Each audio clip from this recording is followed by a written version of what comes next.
So today, I want to talk to you all the value of disruption.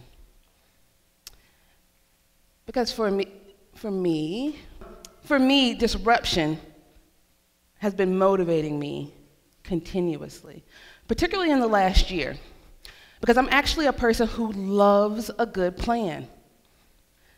I'm a former teacher, and I am used to making lesson plans and creating very detailed schedules. I love to know when something's supposed to happen and how it's supposed to happen. But this last year has taught me some lessons around the value of disruption. I've had a lot of time to think about national changes, some local changes, and for me, some very personal changes that completely disrupted and derailed my plans. And so the value of disruption for me, even though we typically think of it as a word that means the problem or the issue or the obstacle, for me, disruption became a moment to build awareness. It became a chance to get some clarity, and also became a chance to move that awareness into action. And so for me, disruption became one of the most valuable things to help me understand how I could position myself to fight for what I know is right and to live in my truth. So I want to tell you a story about some disruptions that I've had, and then I want to think about how we can start to disrupt your education. I think I'm just pressing a lot of the wrong buttons here. Oh, look at that. There we go. I don't know if there's some magical person back there handling that for me, but I appreciate you. So many years ago, I worked at a museum, and I was the lead educator, and it was my job to take every 8th grader in CMS through the history of Charlotte from 1865 to the present. And so I would meet a group just like you all, and I would welcome them to the museum. Shout out to Levine Museum, they're great people, and their staff over there is courageous and creative. But as we would take the students through, I would notice every single time I did the tour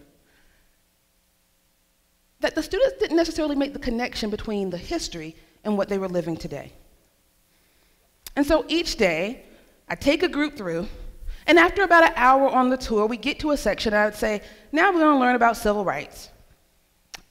And just before I would take them right in front of this picture, which you can clearly see is labeled white for one water fountain, colored for another water fountain.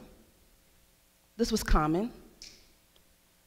The white water fountain is well refrigerated, clean, looks like something you would see today. And the other one, not so much. But I would take them into the tour and I'd say, all right, guys, before we talk about any of this, I just want to say, I've noticed something about you. Oh, yes. As we've gone on this tour, I've looked at each and every one of you, and I've noticed something about you. I've noticed that some of you are excellent listeners. Oh, you're so smart. You make eye contact with me. You pay attention to your friends. You're making connections. You all are the kind of students I want on these tours. Thank you for coming. And because you're so outrageously gifted, I'd actually like to give you a special surprise. Could somebody make the magic happen? Thank you. And around the corner are some special gifts for you, some treats and gift cards from our sponsors. And people's eyes would light up. So here's how I'm going to give you the gifts for the exceptional children who've been on this tour with me. Take a look down at your arms. If you have on a jacket like I do, you are among the exceptional. You're the ones that deserve the treat. You guys obviously looked at the weather report this morning. You planned ahead. You're that kind of student. You deserve snacks. Now, those of you who don't have on a coat, if you have on short sleeves especially, you clearly do not deserve it.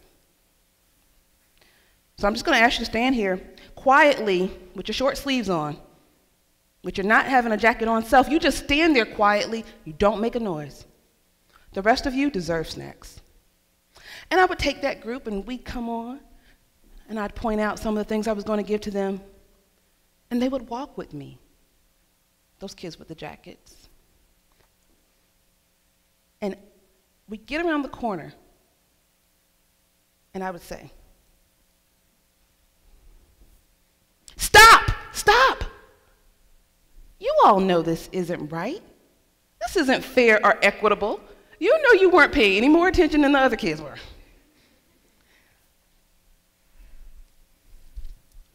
And I would do this year after year, day after day, with hundreds of students a day. And do you know that on that tour, no one ever stopped me?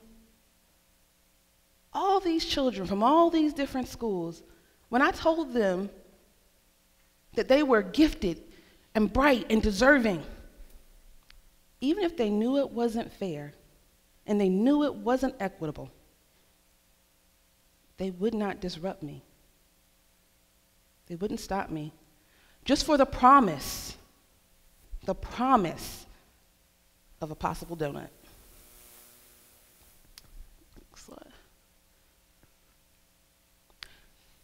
And so that actually made me think to myself, who's going to invite you to disrupt?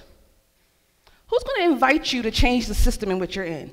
Even if you know it's unfair, even if you know it's not equitable, even if you know that it has a myth of equality around it, who's going to say to you, "Oh, come on, I want you to help me fix this. Let's just change it up so everybody gets a fair treatment"? Because year after year, even though the students were lined up and could obviously see that one group was directly in front of the white water fountain and one group was directly in front of the colored water fountain, they still would not stop me.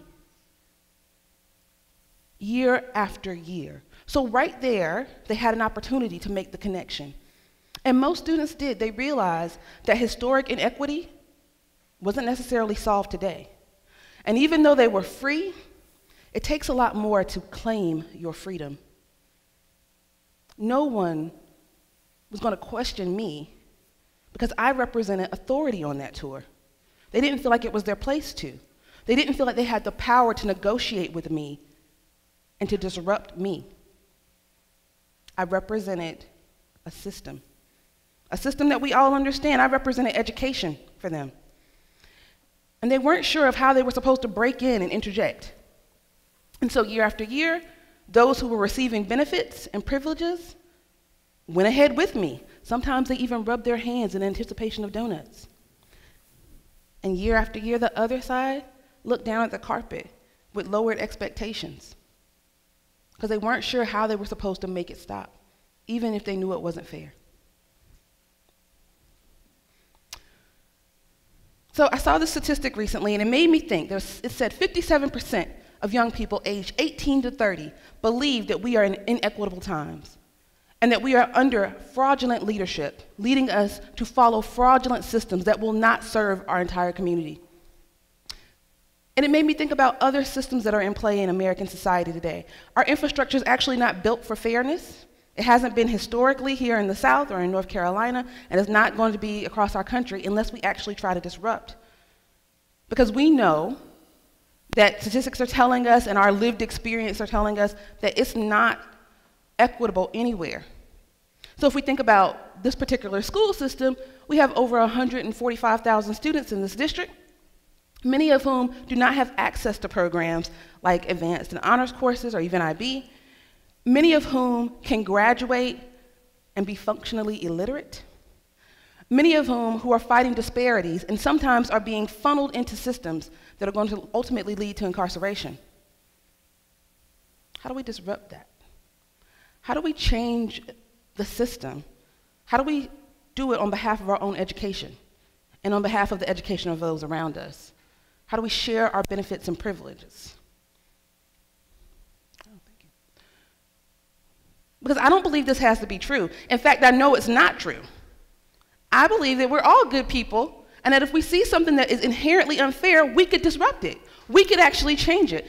And I know this to be true because I know that there's organizations right here in Charlotte who are doing some of this work, like Students for Educational Reform, SFER, who I've seen personally present on issues around immigration, on advances in sexual education here, even things around the racial discrimination and disparity here in our school system. I've seen students in Time Out Youth advocate on behalf of those who self-identify as LGBTQ and their allies, work to try to change the educational experience in our school system. In fact, I think I even read an article yesterday about somebody from East Meck. And she was doing great work around the resources that we utilize around food and how we can make sure that we preserve and share those things. I think that's awesome. Those students are connected and doing good work. And you may be sitting in your seat right now thinking, well, I don't have time to do that. I don't even know how to do that. But the reality is all of us can think a little bit outside the box. If this little guy can beat the system, then I know you can. In fact, I want to show you another little guy that can beat the system. Meet my nephew, Big Time. We call him Big Time. So Big Time stayed with me last summer. And I can tell you, if there's one thing this kid knows how to do, it's disrupt. Everywhere we went, he was disruptive. The first time I noticed it is when I had a court date that I could not miss. And as soon as we went through the doors of the Charlotte-Mecklenburg court, downtown, or uptown, he said hello, really loudly. And then he demanded that every sheriff, with their bulletproof vest on and their gun on their hip, stop and shake their hand. Every single one. See, he wanted to be seen, and he wanted them to make eye contact with him, and he would stop and put his little hand out and demand to be seen. And he wouldn't stop there, so he would do it at museums, finding new people to connect with, and Imagine was quite an experience.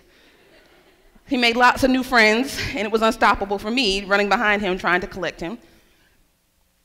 And he would make connections between the places that we saw. He would link together the idea of the courthouse and the library and the museum and the playground. He thought all these people were connected because in his mind, this was how Auntie lived in Charlotte.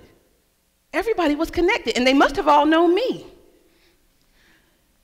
And later, in some of the places I was familiar with, they asked me about him because, yeah, he was disruptive, but it was in the best way possible. See, Big Time did something that I think all of us can do to take steps to disrupt our education. Finally worked. Make, reach, link. These are some of the steps I think we can take because if these little guys can do it, I think you all can do it too. I actually know you can do it too. Because the first thing is to make. You gotta make up your decision that you're going to stand for something. And that something is going to be a more equitable world and a more equitable experience. Not just equality, not just that we have access to the water in the water fountains, but equity, that the experience looks and feels the same for each of us. And once you make a decision like that, you can make eye contact with somebody and start to make those connections. And next is reach. Now, you might want to literally do this. You can just reach and tap somebody.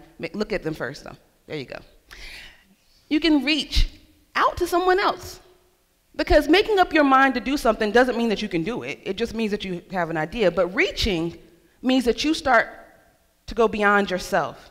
Reaching might look like an email that you send. It might look like kindly touching your neighbor when they are in trouble or handing someone a tissue when they're crying. Reaching is the effort that you put into it. And then finally, link.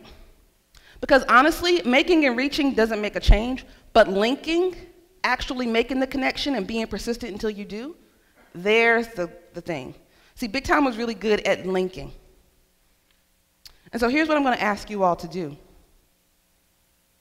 Because today, I know that you are capable. I know that you all are among the smartest, the most well-researched, the most self-aware teenagers I've ever met. So I'm going to ask you to join me because I really believe that you all deserve equity. I've never seen educational equity in my lifetime, but I'm pretty sure I'm going to see it in yours. So I invite you to join me. Let's make a change in Charlotte. Let's reach out past Charlotte to the world, and let's link together to make this city and this country what we know it can be. Thank you.